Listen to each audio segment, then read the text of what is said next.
Penghimpunan atau pengumpulan ZIS di Basnas Provinsi Papua dilakukan dengan berbagai upaya. Langsung secara otomatis zakatnya terpotong di sana ya Pak? Iya, betul.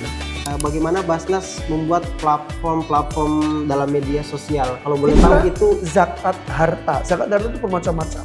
Ada zakat penghasilan, ada zakat emas perak, perdagangan. Betapa kami mengupayakan optimalisasi penghimpunan khususnya di bulan Ramadan.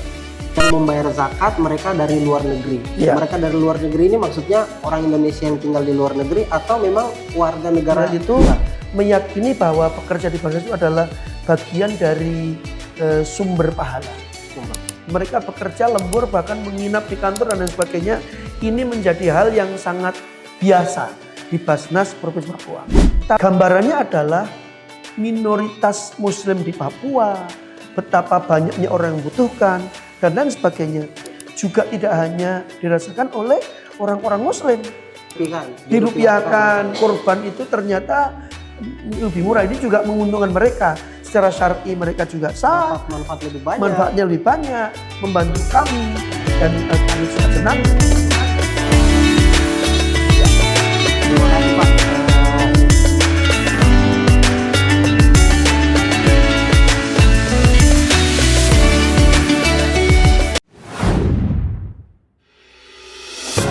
Assalamualaikum warahmatullahi wabarakatuh.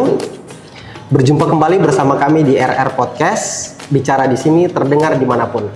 Alhamdulillah pada momen bulan suci Ramadan, RR Podcast kembali menyajikan podcast-podcast yang tentunya relevan dengan bulan suci Ramadan.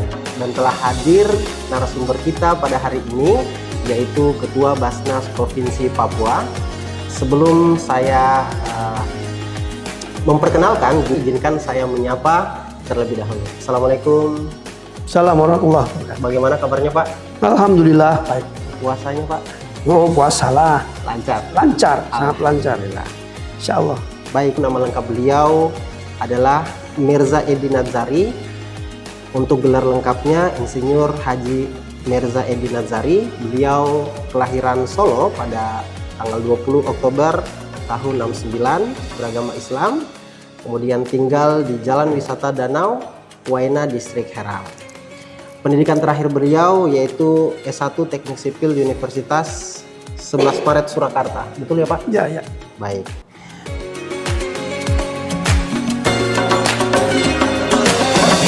Bagaimana Basnas melakukan pengumpulan zakat dan penyaluran zakatnya di Papua? Baik, penghimpunan atau pengumpulan ZIS di Basnas Provinsi Papua dilakukan dengan berbagai upaya. Yang pertama adalah kita mengupayakan potensi zakat dari ASN Muslim di lingkungan pemerintah daerah Provinsi Papua. Setelah diupayakan dari tahun 2016 sampai 2018, maka di tahun 2018 turunlah surat edaran Gubernur Provinsi Papua terkait dengan pemotongan zakat ASN Muslim di lingkungan Provinsi Papua secara payroll system. Nah, itu yang pertama. Yang kedua, kita juga mengupayakan mengedukasi instansi-instansi pemerintah lainnya, misalnya BUMN, instansi vertikal, instansi swasta, untuk menyalurkan sebagian CSR mereka melalui Basnas Provinsi Papua dengan cara sinergi program. Kemudian kita juga membuka banyak kanal-kanal terkait kampanye pengumpulan zakat, infak, sedekah melalui berbagai kampanye digital fundraising dari berbagai platform media sosial. Kemudian banyak lagi usaha pengumpulan ZIS di Basnas Provinsi Papua, misalnya ada jemput zakat, ada zakat retail, kita mendatangi muzaki perseorangan, pengusaha-pengusaha, dan lain sebagainya. Itu adalah upaya-upaya Basnas untuk melakukan penghimpunan ZIS di lingkungan Basnas Provinsi Papua. Kemudian terkait dengan penyalurannya, di dalam di Basnas itu ada aturan bahwa untuk melakukan penyaluran dana ZIS itu dilakukan perencanaan di tahun sebelumnya yang disebut dengan rencana kerja anggaran tahunan.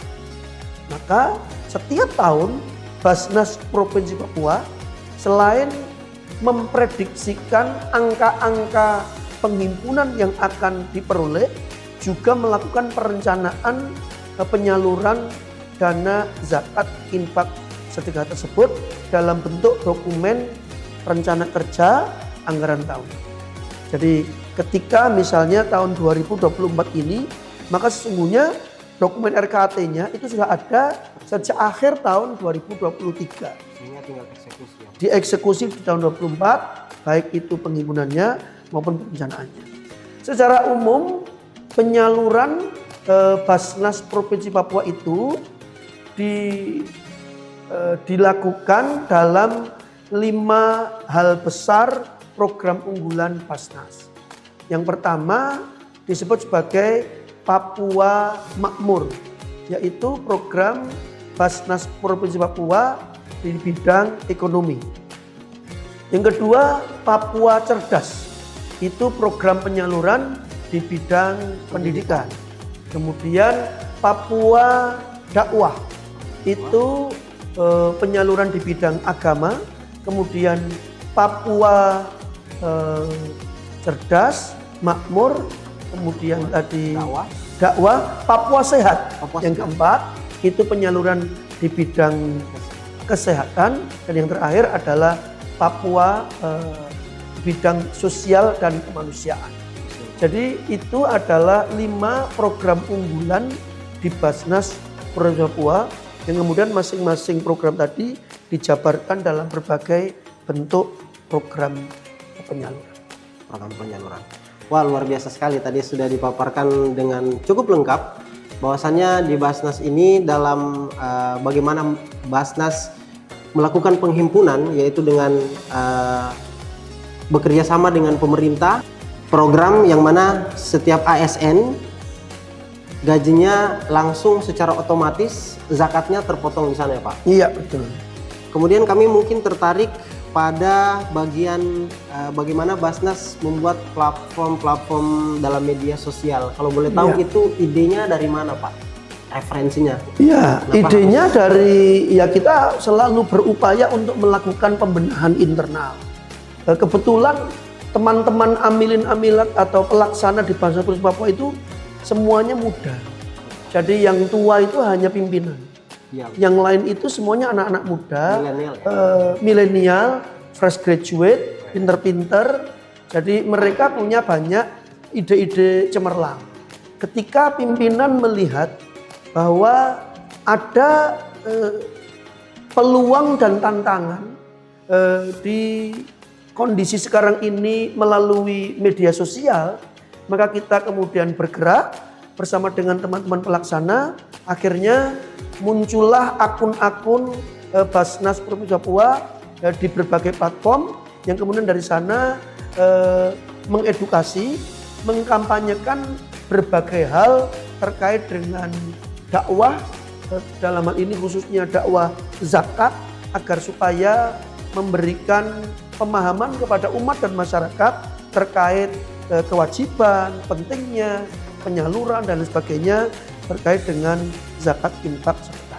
Masya Allah, luar biasa sekali. Baik, itu tadi penjelasan mengapa Basnas Provinsi Papua juga melakukan edukasi-edukasi melalui platform-platform media. Manfaatnya besar sekali, apalagi SDM-SDM yang membantu di Basnas ini juga banyak dari milenial-milenial ya, sehingga kemampuan mereka itu digunakan untuk membuat Basnas Provinsi Papua ini dapat bekerja lebih maksimal, seperti itu ya Pak? Betul. Kemudian kami mau bertanya kembali berkaitan tadi ada 5 program unggulan Pak. Ya. 5 program unggulan ini apakah dilakukan saat bulan Ramadan saja atau memang secara program Tidak. terus menerus? Pengelolaan zakat itu berlangsung selama sepanjang tahun. Jadi pemahaman masyarakat bahwasanya zakat itu identik dengan Ramadan. Ramadan ini perlu kita benahi. Maka kita juga punya podcast rutin di bulan Ramadan.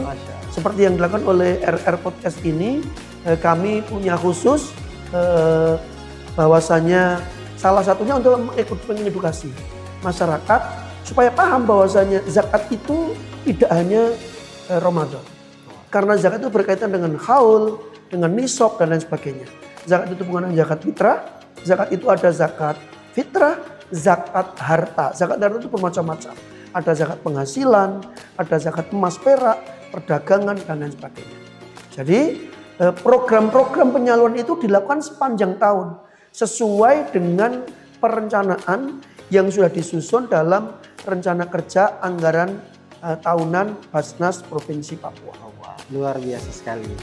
Baik, mungkin kita akan masuk pada pertanyaan yang sudah dinanti-nantikan oleh pemirsa, yaitu berkaitan dengan khusus sekarang momen yang sedang kita rasakan, yaitu bulan suci Ramadan ini, Pak. Tentunya dari 55 program tadi pastinya ada program yang khusus hanya dilaksanakan saat bulan Ramadan saja. Ya. Dan tentunya pasti lebih sibuknya itu juga di bulan Ramadan, pasti ada kesibukan yang lebih ya Pak. Ya. Mungkin bisa dijelaskan, apalagi kami melihat di sini ada hadiah-hadiah ya. Ya, Mungkin bisa dijelaskan seperti apa Basnas baik berkegiatan di bulan suci Ramadan. Jadi Ramadan itu adalah bulan paling sibuk di Basnas Provinsi Papua. Karena secara penghimpunan biasanya kami ini menghimpun antara 25 sampai 35% dari penghimpunan satu tahun. Itu satu bulan Ramadan. Artinya sepertiga penghimpunan itu kita peroleh di bulan Ramadan. Itu yang pertama. Betapa kami mengupayakan optimalisasi penghimpunan khususnya di bulan Ramadan. Kemudian yang kedua, bulan Ramadan ini juga selain masyarakat juga memiliki kepedulian terkait dengan menyantuni, berzakat, berinfak, juga banyak hal yang perlu menjadi perhatian Basnas untuk memberikan keringanan, kemudahan bagi para mustahik sehingga Ramadan mereka menjadi lebih nyaman. Maka banyak sekali penyaluran-penyaluran Basnas yang dilakukan di bulan Ramadan. Jadi bulan Ramadan itu selain kita mengoptimalkan penghimpunan, kita juga memiliki program-program penyaluran khusus di bulan Ramadan yang cukup banyak dan cukup beragam dari berbagai macam-macam program penyaluran. Baik, untuk tadi mungkin Bapak sempat menyinggung tentang mengadakan podcast juga di Basnas. Apakah itu dilaksanakan hanya momen bulan Ramadan saja atau di momen lain juga ada podcastnya seperti itu? Kalau podcast kami melakukan di bulan Ramadan saja. Tetapi kami juga membuat konten-konten di berbagai platform itu sepanjang tahun. Berjalan, jadi mungkin tergantung momennya. Bisa sebulan 2 kali, bisa sebulan 3 kali. Tapi kita lakukan untuk memperkaya hasanah edukasi masyarakat. Tapi kalau podcast memang hanya kita lakukan di bulan Ramadan saja. Dan podcastnya itu ada kuisnya Pak? Ya, karena kami mendapatkan banyak dukungan dari berbagai pihak, maka banyak sponsorship untuk mendukung ini. Maka banyak pihak-pihak yang bentuk dukungannya adalah memberikan hadiah, souvenir, tanda mata kepada para pendengar, pemirsa podcast Basnas, yang nanti di akhir podcast itu biasanya ada kuis, kemudian mereka mendapatkan hadiah dari Basnas Provinsi Papua. Dalam hal ini kepanjangan tangan dari berbagai rekanan mitra Basnas Provinsi yang sudah bersedia mendukung podcast Basnas Provinsi Papua. Nah, mungkin kita masuk lagi. Itu tadi ya penjelasan berkaitan Basnas juga saat bulan Ramadan ada mengadakan podcast dan para pemirsa juga bisa mengikuti melalui akun media sosial Basnas. Di sana ada hadiah-hadiah yang diberikan dari kuis-kuis yang biasa di penghujung dari podcastnya. Iya, betul. Baik, mungkin ini kami akan masuk pada pertanyaan yang terakhir lagi, yang kami sangat penasaran juga rasanya. Ingin tahu suka duka Basnas Provinsi Papua dalam melaksanakan tugas di Papua, tapi khususnya dalam bulan suci Ramadan, mungkin misalnya dalam penghimpunan ada susah mendata mustahik-mustahiknya dan segala macam, mungkin bisa dijelaskan suka dukanya. Ya, suka duka Basnas provinsi sangat banyak. Wah, sukanya pasti banyak karena kita yang pertama adalah begini. Ya, betul, bahwa mengawali bekerja di Basnas itu kami unsur pimpinan dan seluruh amilin-amilan itu meyakini bahwa pekerja di Basnas itu adalah bagian dari sumber pahala. Sumber pahala. Ibadah artinya kita sedang dengan hati melakukan ini semua. Dan melakukan kebaikan itu pasti banyak tantangan. Dalam hal penghimpunan, tantangannya adalah bagaimana mencapai target penghimpunan. Untuk diketahui Mas Romi, target Ramadan 2024 ini itu dicanangkan oleh Basnas Provinsi Papua besarnya adalah 1,7 miliar. Mencari dana sebesar 1,7 miliar. Nah, besar sekali. Banyak hal yang kita lakukan. Tadi kita sampaikan, kita mengirim proposal itu ke beratus instansi. Bukan puluh, tapi ratus. Ke beratus muzaki dan munfik yang memiliki peluang untuk menyetorkan zakat, infak, sedekah melalui Basnas Provinsi Papua. Bahkan Mas Romi, kami ini punya muzaki setia dari beberapa negara lain. Orang-orang Indonesia yang tinggal di luar negeri, yang membayar zakat di Basnas Papua, berkorban di Basnas Provinsi Papua, membayar sedekah di Basnas Provinsi Papua, karena satu, bahwasanya di sana Muslimnya minoritas, kemudian mereka tidak tahu lembaga-lembaga zakat di sana. Yang kedua, mereka mengetahui Basnas tadi karena kita juga berinteraksi secara media sosial, secara virtual, jadi mereka mengenal Basnas. Akhirnya mereka menjadi setia dengan kami. Ini kesenangan kami. Ada kebanggaan, ada rasa puas bahwasanya beberapa unsur masyarakat ini kemudian mengenal Basnas. Tantangannya adalah tadi, bagaimana satu bulan ini kami harus mengumpulkan 1,7 miliar. Masya Allah. Yang kedua, terkait dengan penghimpunan, tantangannya jauh lebih besar. Mengapa?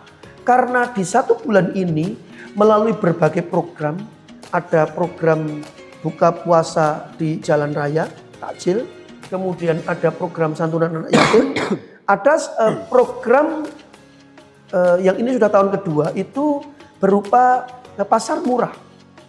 Kami tahu bahwa merasakan masyarakat ini di bulan Ramadan itu mengalami sedikit kesulitan terkait dengan mendapatkan bahan pokok dengan harga murah. Terutama masyarakat tidak mampu. Karena inflasi yang sangat tinggi. Setelah berkoordinasi dengan berbagai pihak, termasuk dengan pemerintah daerah, maka kami melakukan upaya mempermudah akses masyarakat, terutama masyarakat yang tidak mampu, untuk mendapatkan bahan pokok dengan harga sangat terjangkau dengan melaksanakan pasar murah. Tahun ini kami bekerja sama dengan TPID, Tim Pengendali Inflasi Daerah Provinsi Papua, melakukan aksi pasar murah nanti tanggal 20 Maret 2024 di halaman kantor Dinas Otonom Provinsi Papua di Kota Raja. Persiapannya tentu cukup banyak karena kami akan menyediakan 2.000 paket bahan pokok yang kita jual dengan harga sangat murah karena kita mensubsidi hampir 40%. Jadi harga yang seharusnya sekitar 140.000 itu dijual hanya dengan 85.000 rupiah. Sangat membantu masyarakat. Hanya nanti kami akan melakukan sistem itu, kita bagikan dulu kupon-kupon kepada masyarakat yang memang berhak mendapatkan bantuan itu. Jadi kalau orang kaya jelas nggak boleh dapat. Orang kaya boleh masuk ke pasar murah itu, mereka mengakses yang lain, bukan dari Basnas. Karena akan bekerja sama dengan banyak instansi. Ada dinas perdagangan, dinas pertanian, dinas peternakan dan lain sebagainya. Nah, Basnas menyediakan 2.000 paket bahan pokok pasar murah. Kemudian santunan hari raya kita menyediakan hampir 2.000, lebih dari 2.000. paket untuk provinsi dan 7 kabupaten kota. Yang ini semua kadang-kadang teman-teman itu bekerja tidak mengenal waktu. Nanti mendekati acara itu biasanya mereka bekerja lembur, bahkan menginap di kantor dan lain sebagainya. Ini menjadi hal yang sangat biasa di Basnas Provinsi Papua. Tapi di usia yang ke-8 ini saya tidak melihat kejenuhan teman-teman amilat dan relawan. Karena ternyata apa yang dilakukan oleh Basnas ini disambut sangat baik oleh umat dan masyarakat. Terbukti kemarin ketika kami membuka open recruitment relawan, itu lebih banyak yang mendaftar dari kebutuhan, sehingga harus seleksi. Kami hanya butuh sekian, ternyata yang mendaftar lebih dari itu lebih banyak. Nah, jadi sehingga kita melakukan seleksi untuk mendapatkan relawan tersebut. Jadi tantangannya banyak, tapi ini menyenangkan karena berkahnya banyak, dan kita berharap banyak saudara-saudara kita, terutama yang tidak mampu, bisa merasakan dampak dari pengelolaan zakat, infak, dan sedekah. Karena bagaimanapun tugas utama Basnas sebagaimana disebutkan oleh Undang-Undang 23/2011 dan sebagaimana disebutkan dalam syariat agama adalah membantu mengentaskan kemiskinan. Wow, saya sangat terharu ya mendengarkan bahwa ternyata respon masyarakat begitu senang membantu program-program Basnas, apalagi pasar murah yang tadi Bapak sebut. Ya, betul. Tapi saya sedikit penasaran berkaitan dengan satu poin tadi. Bapak sempat sebutkan ada juga yang membayar zakat mereka dari luar negeri. Ya. Mereka dari luar negeri ini maksudnya orang Indonesia yang tinggal di luar negeri atau memang warga negara luar?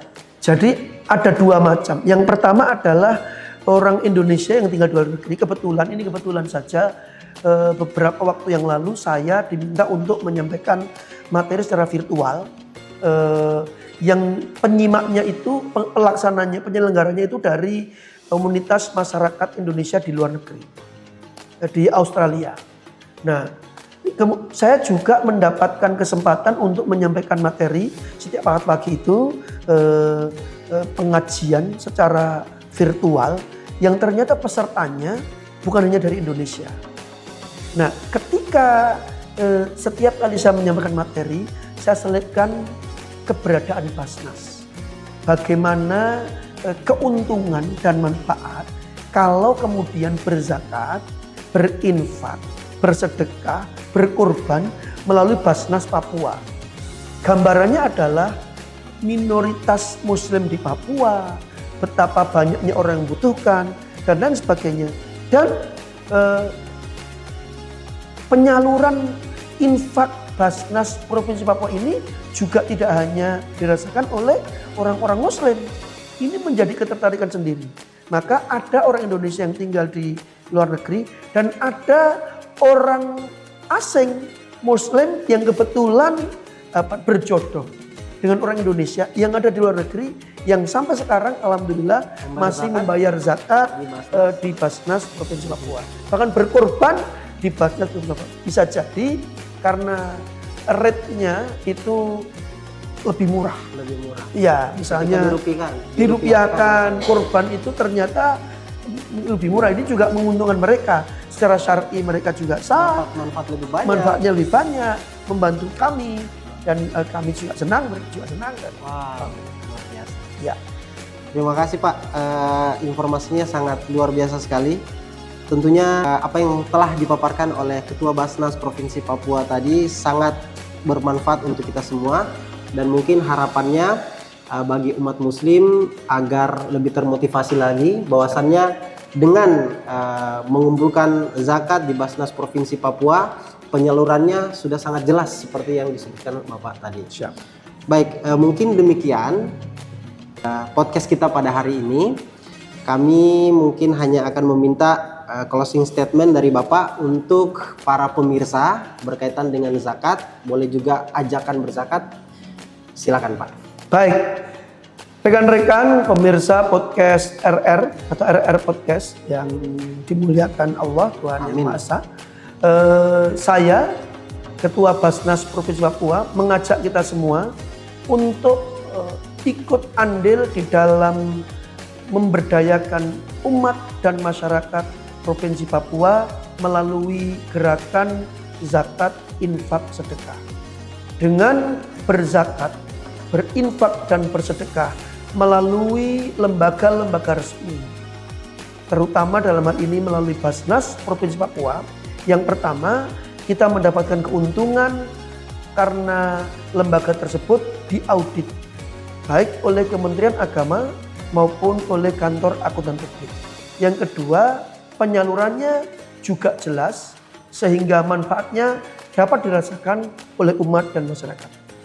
Maka saya himbau, mari kita berzakat, berinfak, dan bersedekah melalui Basnas Provinsi Papua untuk kemaslahatan pemberdayaan umat dan masyarakat di Provinsi Papua. Amin.